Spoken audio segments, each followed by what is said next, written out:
Vamos lá, meus irmãos. Vamos lá, minhas irmãs. Continuando nossa terceira aula de Teologia Sistemática 1, Bibliologia é a matéria. Estamos no segundo bloco e as nossas aulas estão sendo gravadas. Concluímos o capítulo 3 do Gruden, a parte do cânon das Escrituras.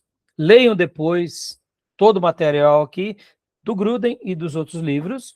E agora, para que a gente possa trabalhar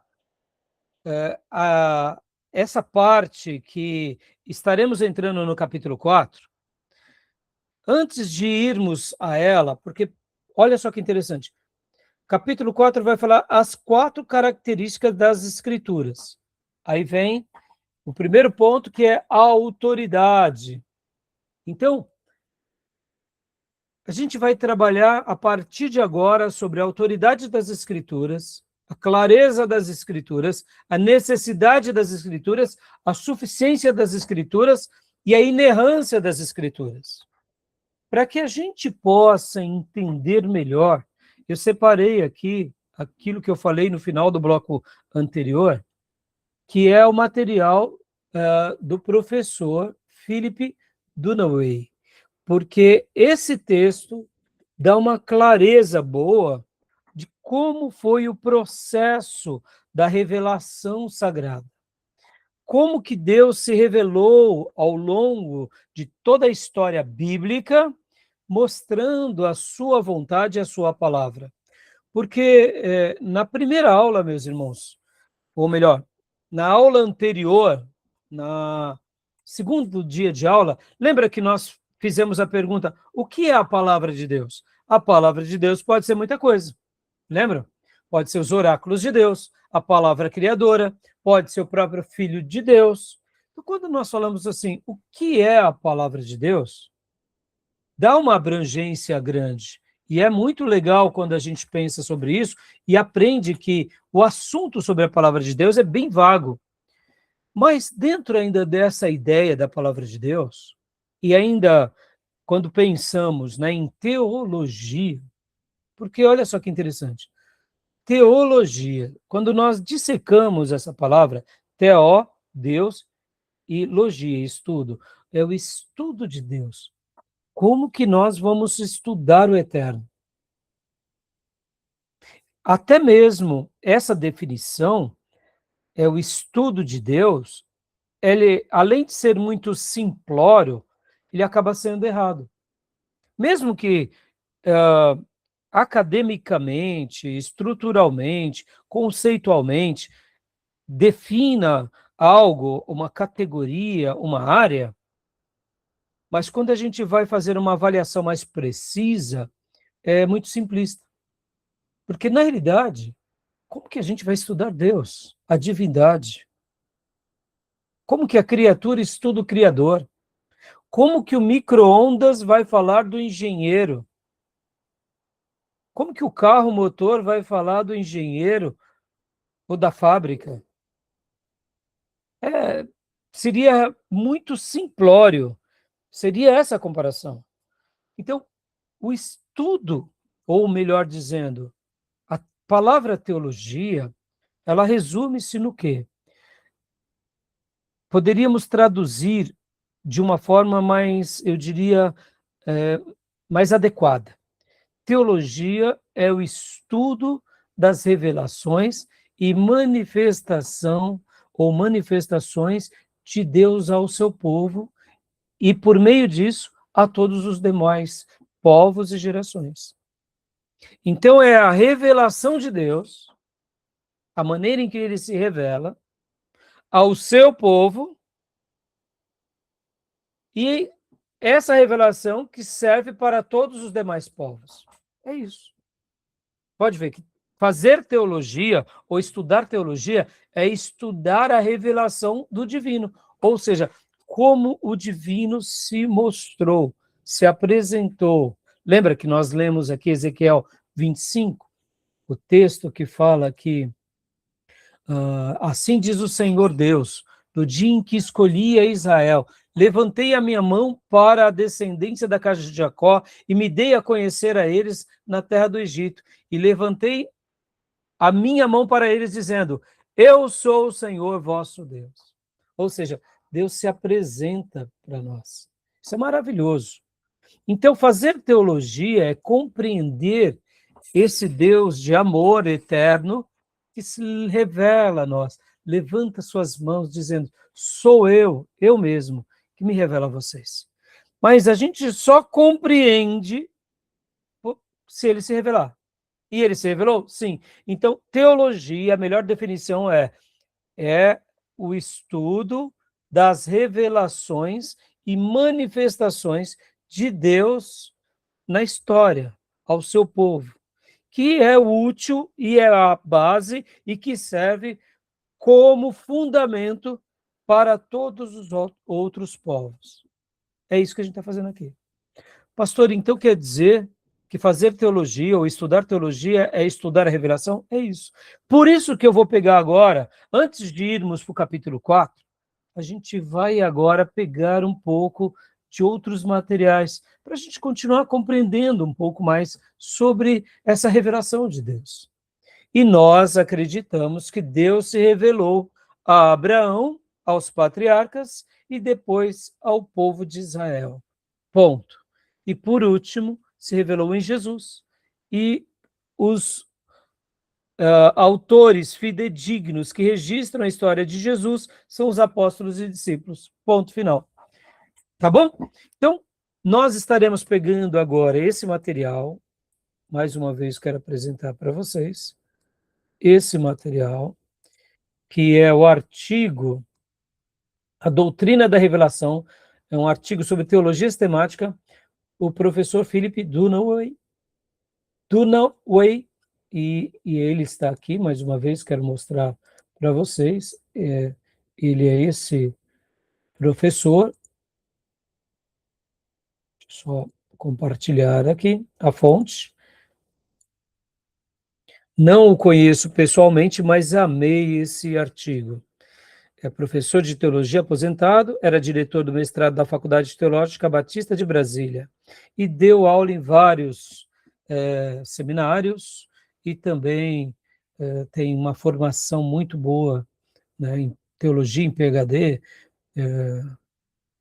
e aí vai, tá bom? Então depois acompanhem, caso vocês queiram, né, segui-lo, tá bom? Vamos lá para o artigo, meus irmãos. Como eu mencionei no final do bloco anterior, como esse artigo ele está um pouco, eu diria, complexo, a linguagem dele é um pouco mais acadêmica, eu estarei utilizando aqui com vocês o material onde eu criei um slide baseado no Gemini Notebook, tá bom? E, inclusive, desse material também eu estarei compartilhando para vocês um resumo em podcast e um resumo em vídeo, estarei disponibilizando amanhã, tá bom? Então, vamos lá, meus irmãos, aqui, vamos começar esse assunto. Olha só. Estão enxergando? Opa.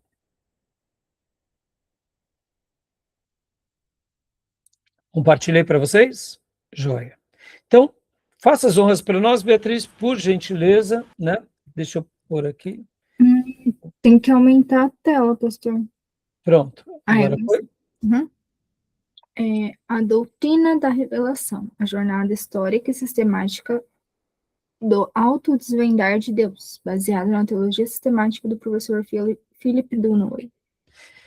Olha, prestem atenção aqui também nessa pergunta que eu vou fazer.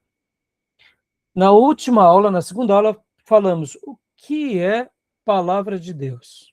Agora eu pergunto para vocês, o que é revelação? Debate pronto. O que é uma revelação? Uma revelação bíblica, por exemplo. O que seria a doutrina da revelação? Quando perguntamos também sobre revelação, vem várias informações na nossa cabeça, não vem? O que vem na cabeça dos irmãos e das irmãs?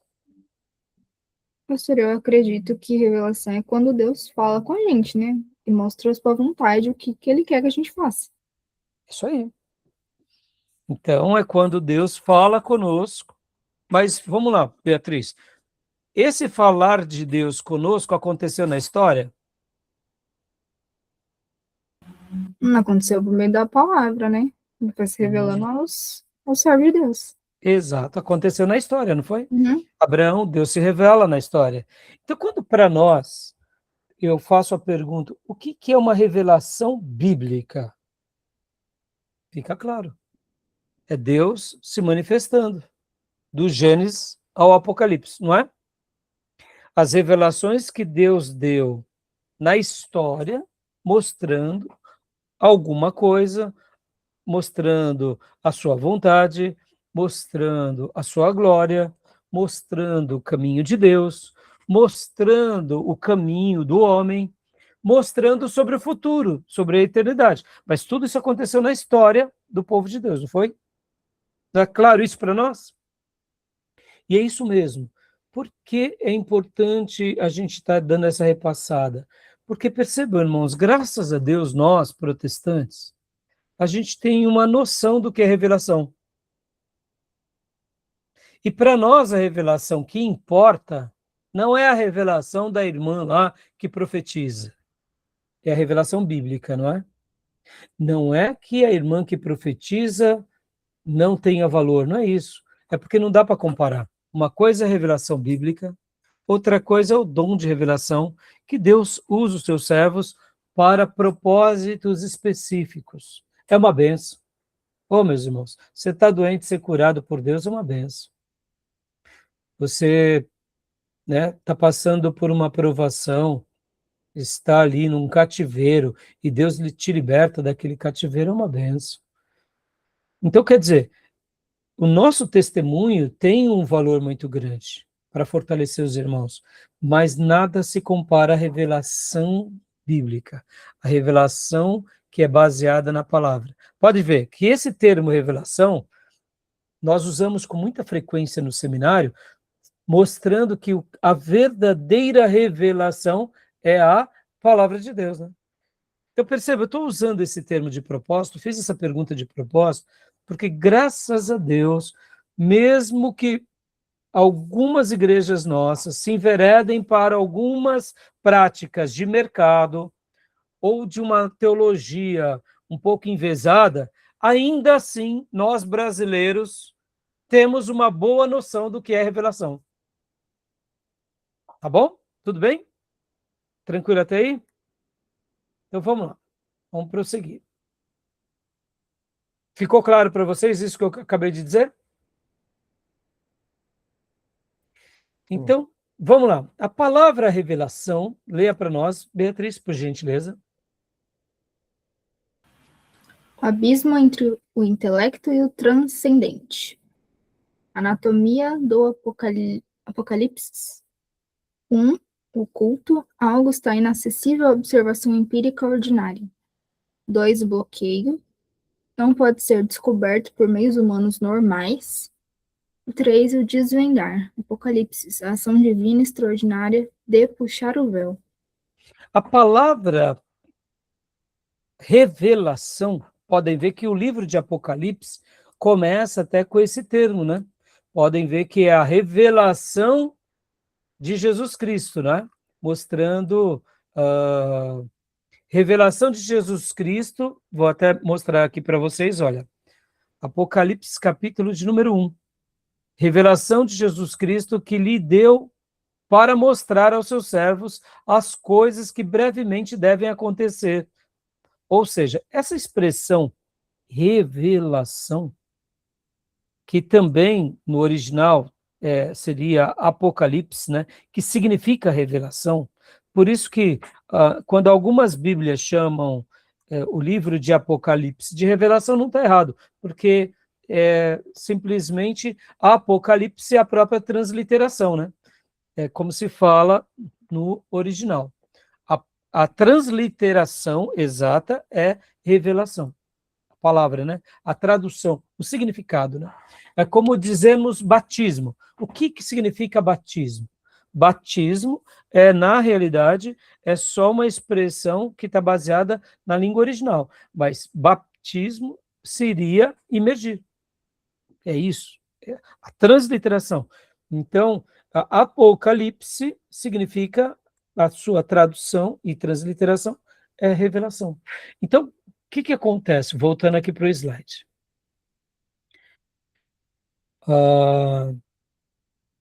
Há uma ponte a ser rompida, passada, e um abismo entre uma coisa e outra. Então, o que acontece? Esse abismo você não consegue passar para o outro lado com o intelecto humano. É impossível. As nossas habilidades humanas não conseguem passar desse abismo para cá. Para que a gente consiga chegar aqui, precisamos do quê? Do auxílio divino. Precisamos da revelação. Sem o auxílio divino, não conseguiríamos. E essa palavra revelação tem a ver com o que a Beatriz leu aqui, com desvendar. Ou seja, é a ação divina extraordinária de puxar o véu. Imagine que aqui, onde está na minha biblioteca, tem um véu. E vocês olham e, num primeiro momento, o que vocês enxergam? É um véu, é uma cortina. E aí eu pergunto para vocês, o que tem atrás do véu? Só, pastor, parece ser livro. Parece ser, é muito, vamos dizer assim, é muito incipiente, né? É muito enigmático. Parecer ser não significa que é, né? É um quadrúpede, tá? Que tipo? É cavalo? É jegue? É zebra? Parece ser um quadrúpede, mas não dá para saber. Então, como a gente vai ter certeza de algo? Quando se tira o véu. Tirando o véu, contempla-se a verdade ou o fato. Então, aqui, quando a gente fala sobre Deus revelar algo para nós, passou por essas três fases. Era oculto. Não há como entender o divino pela capacidade humana, pela vida empírica, empírica é científica, pela vida ordinária, ou seja, tudo que procede na vida nossa natural, nós não conseguimos compreender o divino. A gente pode até dizer, olha, eu acho que é algo divino, mas não dá para afirmar, porque há um bloqueio. Meios humanos é impossível, mas quando vem Deus e nos desvenda, aí a gente compreende. Então, se tratando da revelação dele, da pessoa dele, da obra dele para nós, foi isso que ele fez.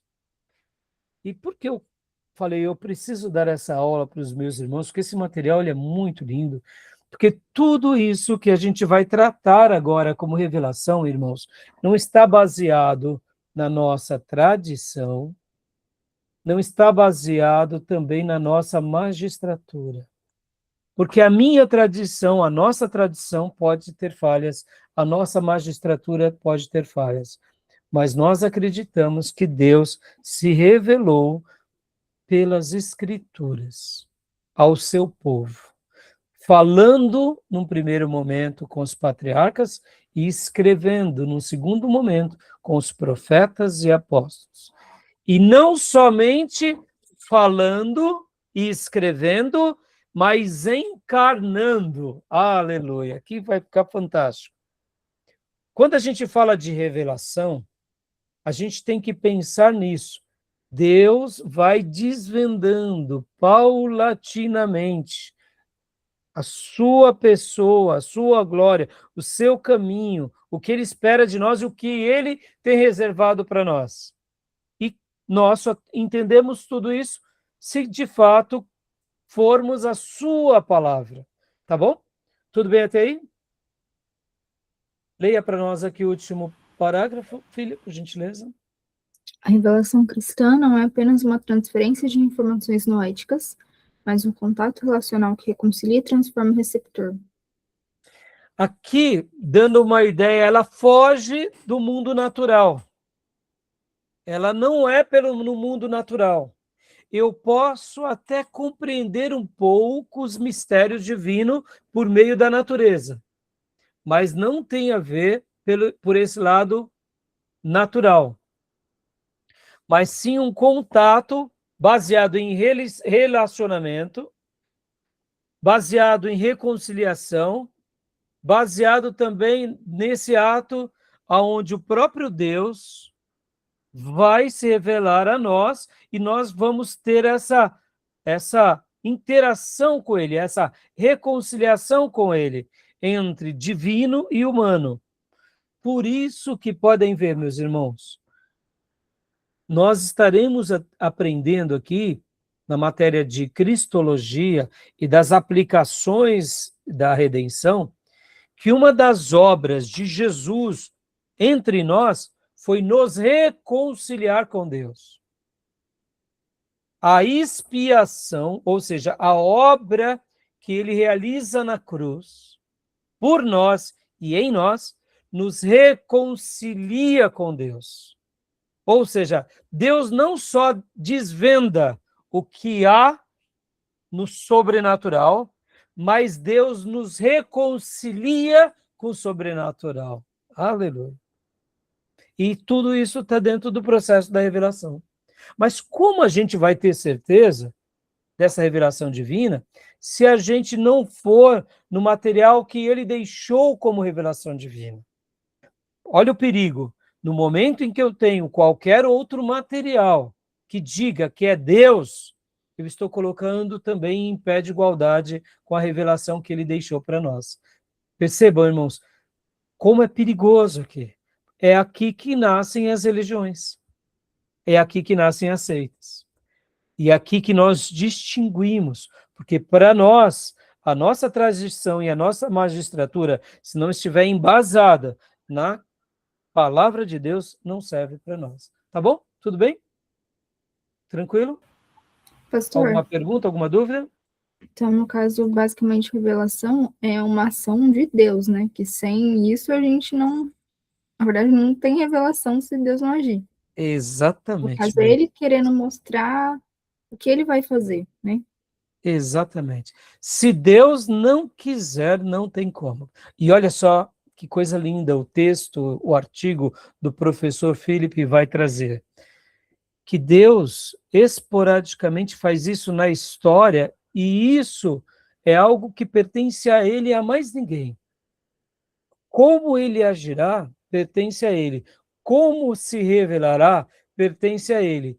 Essa atuação divina é totalmente soberana, sem o auxílio sequer nosso. E aqui, Beatriz, fica lindo porque mostra a glória dele sobre a criação. Em todas as revelações de Deus, foi um ato soberano de Deus, pelo qual nós não imaginaríamos como ele faria. Por exemplo, Deus se revela aos nossos irmãos do passado e à geração antes do dilúvio. Mas ele escolheu recomeçar com Noé. E pode ver que é um acontecimento na história. Ou seja, é um momento de Deus na história. Depois de Noé, Deus escolhe um homem. Por quê? Porque foi um acontecimento de Deus se revelando também para uma família. E dessa família vem uma nação. Então perceba que todas as atuações de Deus na história têm a ver com Deus, com o seu poder, com a sua glória, atuando sobre nós, independente de nós. Vamos lá. Deus tinha profetizado o Salvador, o Messias. Como seria? Ninguém sabia. Como que ele nasceria? Havia, vamos dizer assim, pistas, mas não era claro. E aí ele se revela na história. Olha que lindo. Então, até mesmo o surgimento da igreja, Beatriz, é um acontecimento na história. E quer ver? Nós estamos agora entre esse período de transição entre esse aqui e o porvir. Como será o arrebatamento? É um acontecimento de Deus, é uma revelação na história. Nós não sabemos como é. Tudo que Deus faz como revelação é um ato dele na história humana, independente de nós. Pastor Rai, mas Jesus vai voltar? Vai voltar. Temos algumas nuances. Quando será, nós não sabemos. De que forma vai ser, também nós não sabemos. A gente sabe que o anjo vai tocar a última trombeta e tudo vai mudar. Mas e aí, pastor? E aquele livro, Deixados para Trás? E aquela ficção? Isso é criação nossa, irmãos. Isso daí é bela, é literatura, é filme e tal. Mas é daquela forma? Não dá para a gente garantir. E olha como é lindo quando a gente tem essa perspectiva de depender da revelação, Beatriz, porque foge à observação científica, foge à observação ordinária, acadêmica. Então, o que Deus tem preparado para o futuro, eu não sei, mas na hora que chegar a gente vai ver. Então, é um ato divino na história. Lindo isso, não? Isso nos deixa com um pouco assombrados, né? Mas, ao mesmo tempo, nos deixa também felizes, porque assim como ele atuou com os patriarcas, depois atuou entre o seu povo, ainda enquanto eles eram seminômades e tribais, depois ele atuou entre a monarquia, ele atuou também no Novo Testamento, ele vai atuar sobre nós. E o que importa é isso, é saber que ele é o Senhor da história e que tira o véu. E quando tira-se o véu, fica tudo muito claro. Olha só que interessante. Nós, seres humanos, gostamos de querer tirar o véu que Deus não tirou. Não é assim? A gente começa a fazer apontamentos dizendo, esse é o caminho de Deus, aquele é o caminho de Deus. Eu tenho certeza, percebam que aí é perigoso. Por isso que Deus deixou um caminho, que é Jesus, e deixou um livro, que é as Escrituras. Essa é a nossa certeza. Como tudo se dará, a gente não sabe. Interessante, né? Tá bom? Tudo bem até aí? Então vamos lá, vamos prosseguir. Olha, pode ler para nós, Beatriz. Os 5 eixos da autocomunicação divina. Quem revela, o revelador é Deus. A quem revela, o ser humano, o receptor. O que é revelado? Deus revela a si mesmo e sua vontade. Qual a maneira? Através de atos concretos na história. E por que se revela? Para trazer salvação transformadora.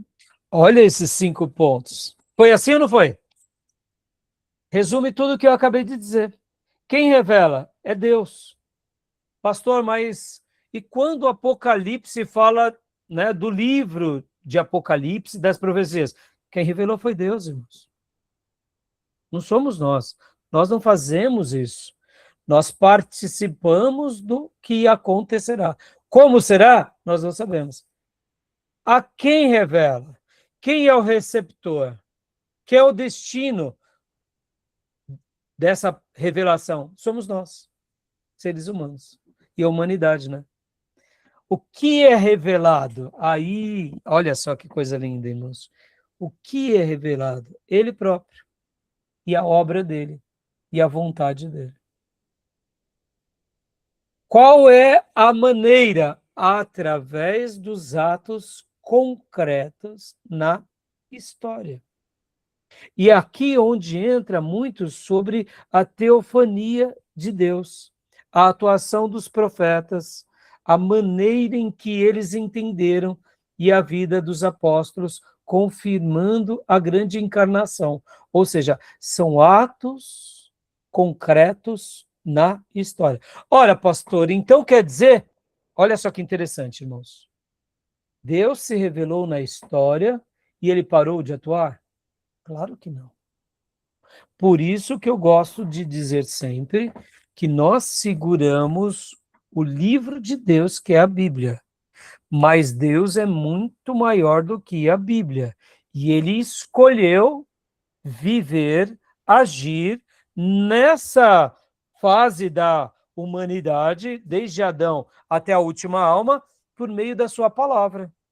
Pode ver que tudo que Deus faz e revela está em concordância com a sua palavra. Todas as profecias de Deus, elas se interligam, elas se harmonizam, elas se completam. Deus não tem contradições na revelação dele. Quem cria as contradições somos nós. Então, ele se revelou com atos poderosos, concretos, no passado, na história, para nos dar uma perspectiva correta de como ele faz. Mas isso não significa que ele parou de trabalhar. Ele vai continuar trabalhando da forma que ele nos ensinou. E aí, pastor, então quer dizer que Deus é maior do que a Bíblia? Claro que é, meus irmãos, ele é eterno.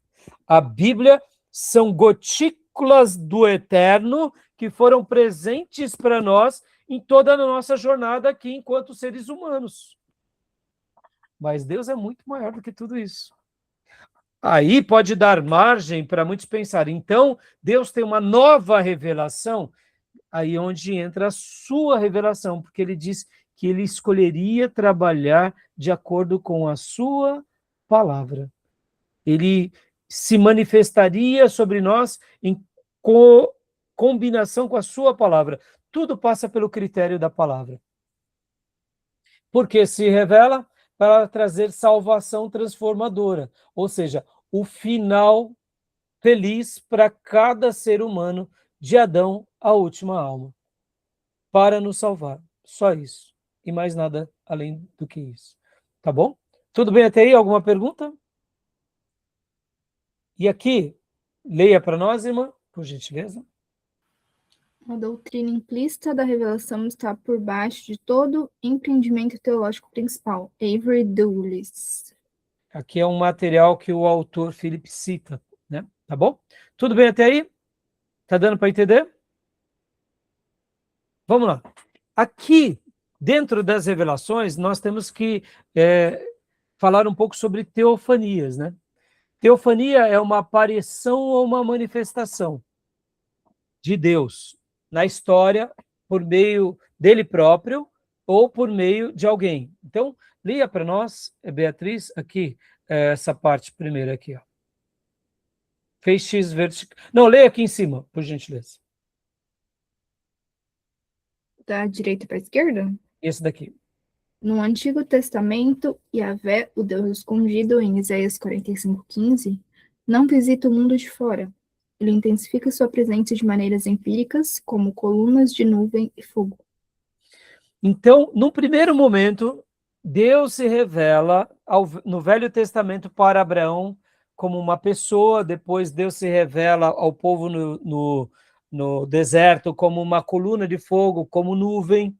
Pode ver, a sarça, ou seja, é uma manifestação divina, de uma forma variada, mostrando que é ele que está atuando na história, no espaço, mostrando assim, sou eu aqui, mostrando a glória dele.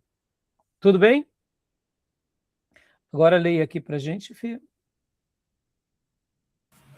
Feixes verticais, teofanias, momentos precisamente concentrados de alta intensidade, marcando novas épocas.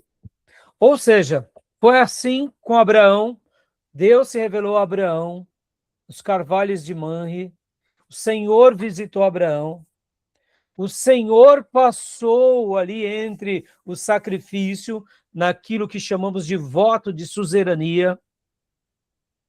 Lembram? No voto de suzerania, Deus disse para Abraão, Abraão, separe os animais, cortem ao meio e me espere. Naqueles dias, dos dias de Abraão, quando uma grande autoridade ou um rei fazia uma aliança com outro rei, eles pegavam os animais, cortavam no meio e os dois passavam entre os animais. Era chamado voto de suzerania. E ali se dizia, assim como esses animais foram cortados, quem, por acaso, quebrar a aliança será cortado ao meio. Abraão ficou esperando Deus. E vieram à noite, e os aves de rapina quiseram começar a comer ali os animais. Abraão expulsa. de repente vem alguém que é como uma coluna de fogo. E agora Abraão vai passar com a coluna de fogo.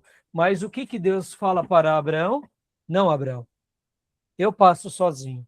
O que Deus estava dizendo para Abraão? Abraão, você terá uma grande descendência. E a sua parte da aliança eu farei, e eu farei a minha parte da aliança. Se eu não cumprir o que te prometi, pode ser feito comigo o que foi feito com os animais. Mas sabendo que eu sou eterno, Abraão, presta atenção. Eu vou cumprir a minha parte e vou cumprir a sua parte. Por isso que quem passa entre os animais é só o Senhor, não é Abraão. O que Deus estava ensinando para Abraão? Abraão, só crê em mim. O eu sou cumprirá por nós. É isso que ele está dizendo. Abraão é como se ele recebesse essa mensagem do Eterno. Fique tranquilo. Você não precisa passar, porque quem fará essa revelação sou eu. Eu cumprirei a minha parte e a sua parte. Então, ali é o voto de suzerania. Percebam, são manifestações. Com Moisés foi a mesma coisa, a sarça. Com Josué, quando ele vê ali o soldado, também, com a espada desembainhada, foi também manifestações. Em todas elas, Deus deixa claro que há uma presença de Deus, há uma revelação de Deus, há um fato aqui. Deus está se manifestando. Teofanias não são intervenções, mas são intensificações, dando essa ideia de que Deus estava ali se intensificando no meio do seu povo. Tá bom? Aqui a última frase para nós, Beatriz, por gentileza. Linha base, presença constante, simbolizada pelo tabernáculo. A nuvem não ficava durante o dia e a coluna de noite durante a noite, mostrando, eu estou aqui. Quando a nuvem se mexia, era a hora dos levitas desarmarem o tabernáculo, o povo de Israel desarmar o acampamento e seguir até onde a nuvem parava. Meus irmãos, isso é fantástico. Ou seja, são teofanias. Deus se revelou. Deus marcou a história do seu povo. Tudo bem até aí? Então, continua para a gente, filha, por gentileza. A matriz das manifestações do Antigo Testamento. Deus guerreiro, socorro em necessidade, e o Deus protetor da palavra, nova existência e conhecimento. Então, no Velho Testamento, a gente vai ver essa relação ainda da revelação. Deus como guerreiro, ele agindo, intervindo agora nessa nação, nesse povo, e Deus como protetor da palavra. Ou seja, Deus trazendo um conhecimento. Então, no domínio da natureza, leia para nós, filha, a parte do Deus guerreiro. Tempestades e forças catastróficas no Monte Sinai. Lembra que o monte fumega, acontecem sinais, e depois... Leu de baixo? Aqui, essa parte. Sarça ardente, fogo, mas transmitindo mensagem. Brisa suave, Elias no Horebe, em 1 Reis 19. E agora pode ler aqui em forma humana. O anjo do Senhor lutando nas batalhas físicas. Lembra de Jacó no Vale do Jaboque? Ou seja, manifestações, revelações. E depois? Face, que é Panim. E glória, Cabode, o anjo do Senhor dialogando Abraão em Manré. Dando aqui essas mesmas ideias, a maneira em que ele foi se revelando, né? E aqui a última frase. Insight central. As teofanias mostram a disposição de Deus de se tornar vulnerável e entrar em relação íntima com a humanidade livre. Então, percebam que, num primeiro momento, a revelação de Deus é isso. É Deus vindo de uma forma sobrenatural, ou seja, pela sarça, pela coluna de fogo, com acontecimentos ou como pessoas, se mostrando, num primeiro momento, vamos dizer assim, até como uma certa vulnerabilidade, quando Abraão recebe o anjo do Senhor, ou o próprio Jacó.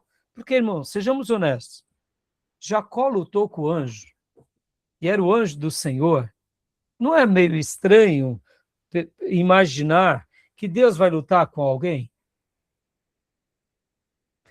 É Deus, irmãos, ele precisa disso. Se o Eterno vai destruir Satanás com o sopro da sua narina, por que então ele vai lutar com Jacó no Vale do Jaboque? Lendo o texto, a gente entende que essa vulnerabilidade, na realidade, era mostrando algo para o quê? Para transformar Jacó. Ali era o ultimato, dizendo: você é meu eleito, Jacó. Você lutou tanto para ganhar as coisas na força do seu braço, mas você não lutou comigo. Eu quero te ensinar, lute comigo. Se você me resistir até o alvorecer, eu te dou a sua bênção. O que você realmente quer?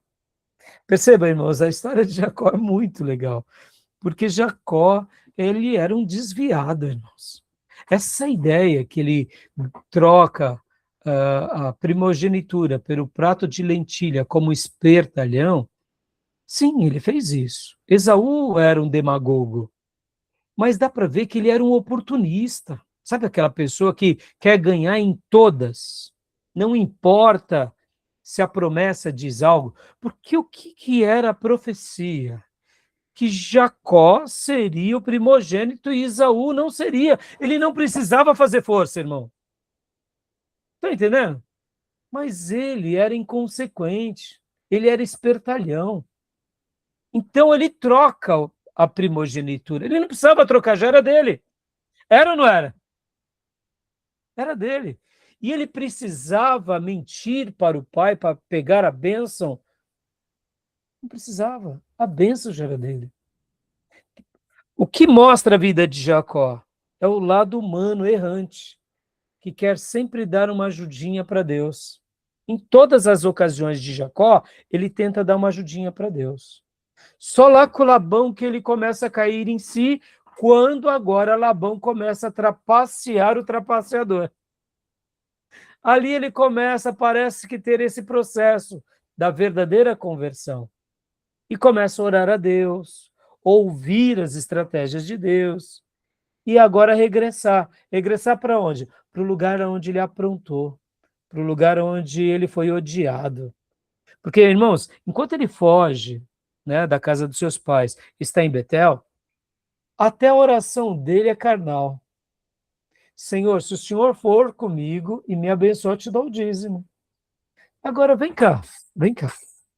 Ele era o eleito ou não?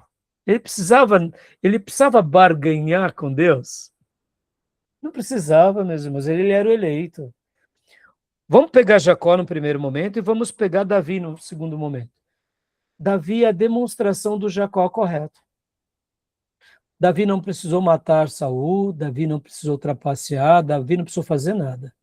Davi só precisou se refugiar debaixo das asas inquebráveis do Senhor, no esconderijo do Altíssimo, e o Senhor trabalhou por Davi. Foi ou não foi? E até os descendentes de Davi. Davi, você terá um descendente, seu reino jamais terá fim. Ou seja, Davi não foi perfeito, teve seus erros, mas Davi é a demonstração de como Jacó deveria ter sido.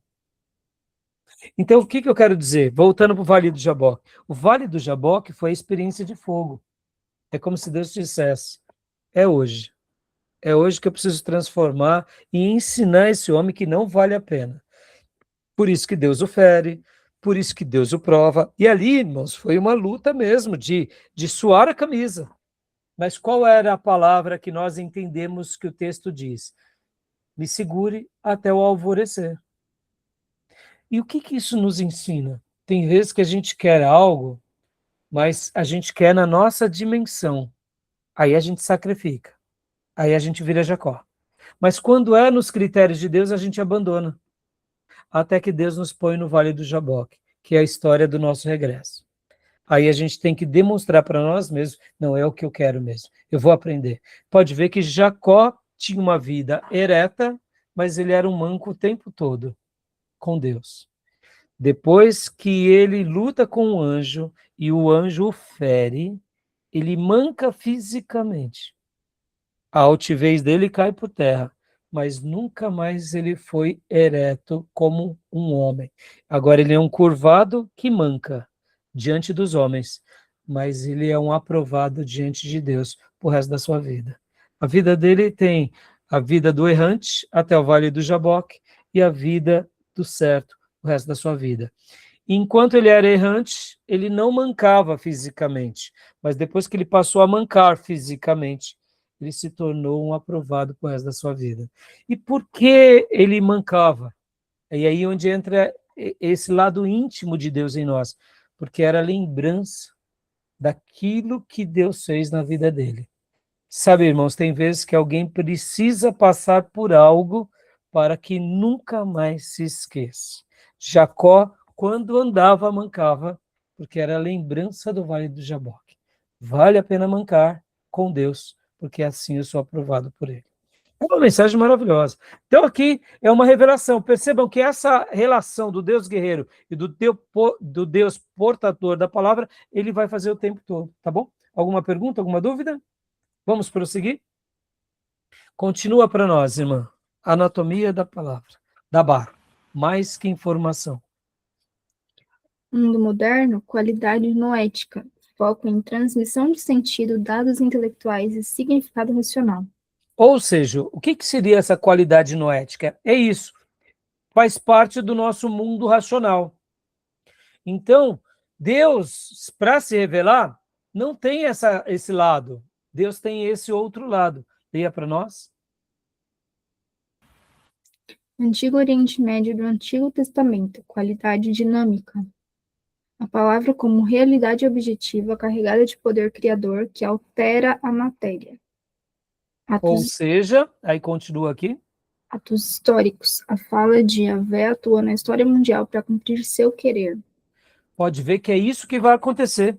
E em toda revelação, não segue uma cartilha ordinária, científica, empírica. Segue um princípio segundo os critérios de Deus, segundo a dinâmica sagrada, onde ele libera a sua palavra, o seu poder, e ele vai alterando todas as coisas, inclusive mexendo no seu povo. Tá bom? Tudo bem? E a última frase para nós, por gentileza, filha. Assim como a chuva desce, assim será a palavra que sair da minha boca, não voltará vazia. Isaías 55, 10 a 11. Pode ver que Deus tem essa relação muito íntima entre ele e a sua palavra, ele cumpre a sua palavra, ele tem compromisso com a sua palavra e louvado seja Deus por isso. Tudo bem? Alguma pergunta? Irmã Sônia, consegue ler para nós? Sim. Por favor.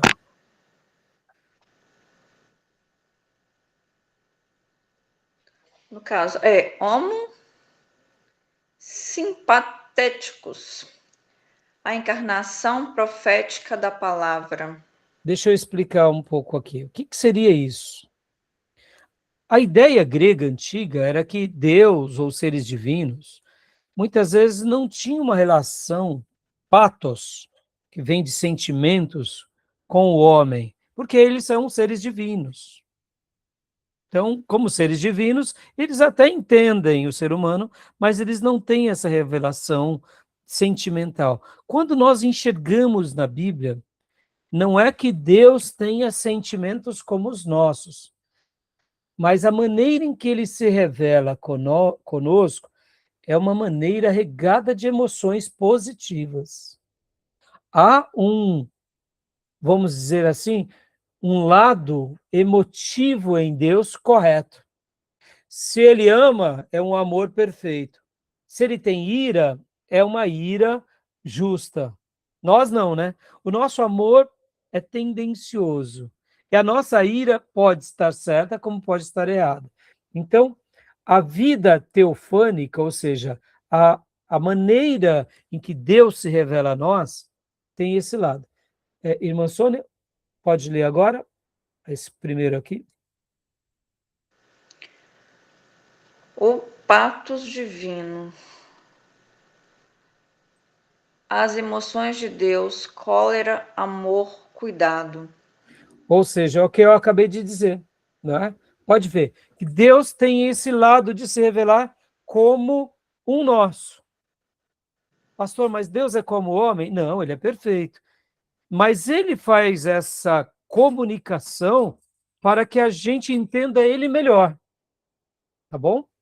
E agora, pode ver aqui esse outro lado, irmã? A psique humana, a mente e o corpo do profeta. Olha que interessante aqui. Aqui, num primeiro momento, Deus vem e se revela por manifestações. Sarça, coluna, poder. Ora, é de uma forma como um homem vulnerável, mas sempre de um lado mais divino, como anjo do Senhor. E agora, Deus começa a se revelar na sua palavra de uma forma onde ele envolve os profetas. E esses profetas agora são a voz divina. E olha a beleza da escola dos profetas. A voz divina e o profeta se tornam um só. Não é assim? Pode ver que Elias ora para que não chova e não chove. Elias ora para que venha de chover. Há uma relação direta entre a vida do profeta, os sentimentos do profeta e Deus. Olha que interessante, né? Por isso que tem a ver com essa questão das emoções. Quando Elias vai debater com os 450 profetas de Baal, pode ver que é um misto entre a vontade de Deus e as características do profeta. É algo lindo. Os profetas são influenciados por essa perspectiva, onde tanto a voz divina quanto o profeta é uma coisa só. E vemos isso com o profeta Samuel, vemos, mas isso é intensificado principalmente com quem? Com Elias e a escola dos profetas. E todos aqueles que desfrutam do legado da escola dos profetas. Vejamos que a gente vai ver isso com Oséias, com Jeremias e Ezequiel. Mesmo que a escola dos profetas da tribo do norte não existissem mais, a escola dos profetas, agora na tribo do sul, ou mesmo na Babilônia, eram vivenciadas, aonde a voz divina se unia aos profetas nessa revelação. Interessante, né? Então leia aqui, irmã, Oséias, por exemplo. Casamento trágico como parábola viva da dor divina. Guarda essa expressão. Na revelação de Deus, usando seus profetas, eles acabam se tornando parábolas vivas. Vamos lá, vamos pegar não só um profeta, mas alguém que também foi um monarca, mas um profeta, Davi. Davi não é uma parábola viva para nós? Acabei de fazer uma comparação entre Jacó, o errante, que negociava tudo na força do seu braço e pagou um preço alto, e Davi.